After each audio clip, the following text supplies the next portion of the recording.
بسم اللہ الرحمن الرحیم۔ ناظرین اکرام، تفسیر قرآن کے پروگرام میں آپ کو خوش آمدید کہتے ہیں۔ آج سورہ جن کی آیت نمبر 11 سے کلام کا آغاز ہوگا۔ بڑا اہم ٹاپک ہے جنات کے حوالے سے۔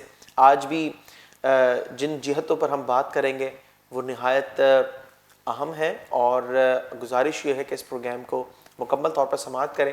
اللہ تعالیٰ نے ارشاد فرمایا وَأَنَّا مِنَّا الصَّالِحُونَ وَمِنَّا دُونَ ذَلِكَ، اور یہ کہ ہم میں سے کچھ نیک ہیں اور کچھ دوسری طرح کے ہیں۔ کُنَّا طَرَائِقَ قِدَدًا، ہم مختلف راہوں میں بٹے ہوئے ہیں۔ یہ جنات کے تاثرات ہیں اپنی قوم کے حوالے سے کہ ہم ایک سمت چلنے والی قوم نہیں ہیں، بلکہ ہم بھی انسانوں کی طرح جو ہے مختلف مذاہب میں اور مختلف مکاتب فکر میں تقسیم ہوئے ہیں۔ اسی طریقے سے ہم میں کچھ ایسے ہیں جن کے اخلاق بہت اچھے ہیں، اور کچھ ایسے ہیں جو تنگ کرنے والے ہیں، لوگوں کو پریشان کرتے ہیں۔ یہ جنات نے اپنی قوم کے حوالے سے تاثرات کا اظہار کیا۔ جہاں اس آیت کریمہ کو ہم نے سماعت کیا، چند جہتوں پر کلام ہم کریں گے۔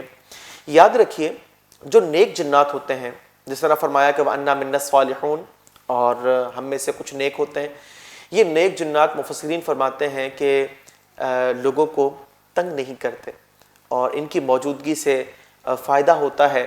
یہ وہ ہوتے ہیں جو قرآن و سنت کی تعلیمات کو اسی طرح فالو کرتے ہیں جس طریقے سے نیک مسلمان فالو کرتے ہیں۔ جس طریقے سے اچھے مسلمانوں کے اخلاق ہیں، وہ لوگوں کے بارے میں حسن ظن قائم کرتے ہیں، لوگوں کی مدد کرتے ہیں، اللہ تعالیٰ سے دعائیں کرتے ہیں اللہ ہمارا بھی بھلا کر اور دیگر تمام مسلمانوں کا بھلا کر۔ اسی طریقے سے ان کی بھی سوچ اور فکر یہی ہوتی ہے۔ اور جو جنات بد ہوتے ہیں، برے ہوتے ہیں، ان کا کام جو ہے وہ برے انسانوں کی طرح ہی ہوتا ہے۔ نہ تو ان کی عبادات ٹھیک ہوتی ہیں، نہ ان کے نظریات ٹھیک ہوتے ہیں، اور نہ ان کے اخلاق درست ہوتے ہیں۔ اس طریقے سے کفار ہوتے ہیں جو اللہ تعالیٰ کی ذات کے ساتھ شریک ٹھہراتے ہیں، دوسروں کی عبادت کرتے ہیں، رسول مکرم صلی اللہ علیہ وسلم کو تسلیم نہیں کرتے، آپ کی اطاعت نہیں کرتے۔ تو اسی طریقے سے جنات میں بھی وہ ہیں جو کفار ہیں، غیر مسلم ہیں۔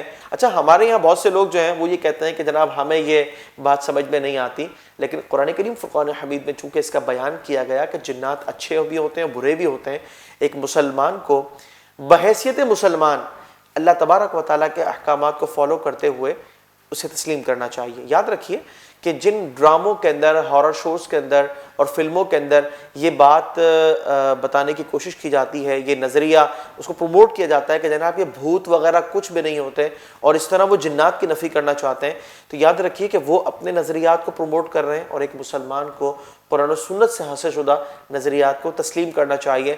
ہمارے لیے قطعاً یہ گنجائش نہیں ہے کہ ہم کسی طرح کا اس میں شک و شبہ کریں کہ جناب جنات کا وجود ہے یا نہیں ہے۔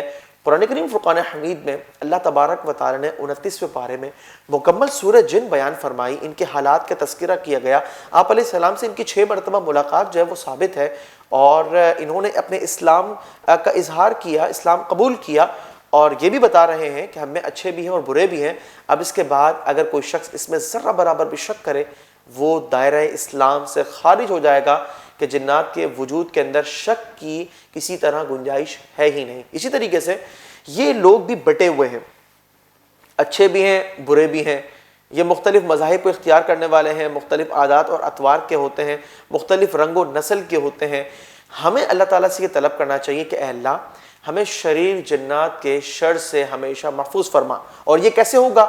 یہ دعائیں معصورہ جو ہوتی ہیں، جو قرآن و سنت کے اندر دعائیں ہمیں تلقین کی گئیں، اگر ہم انہیں اختیار کر لیں تو ان کی برکت سے ہم شریر جنات کے شر سے محفوظ رہ سکتے ہیں۔ مثال کے طور پر بیت الخلاء جانے کی دعا جو شخص پڑھ لے تو اس کی برکت یہ ہے کہ شیاطین جنات کے شر سے عموماً وہ ایسی جگہوں پر ہوتے ہیں محفوظ رہے گا۔ اسی طریقے سے جو شخص سونے سے پہلے کی دعا اور اٹھنے کے بعد کی دعا پڑھ لے، اسی طریقے سے کھانے سے پہلے کی دعا پڑھ لے، تو ان کی برکات سے جو ہے وہ شیاطین جنات کے شرور سے جس طرح جو ہے وہ اس کے اندر مداخلت کرنے کی کوشش کرتے ہیں، مسلمان اپنے آپ کو محفوظ رکھ سکتا ہے۔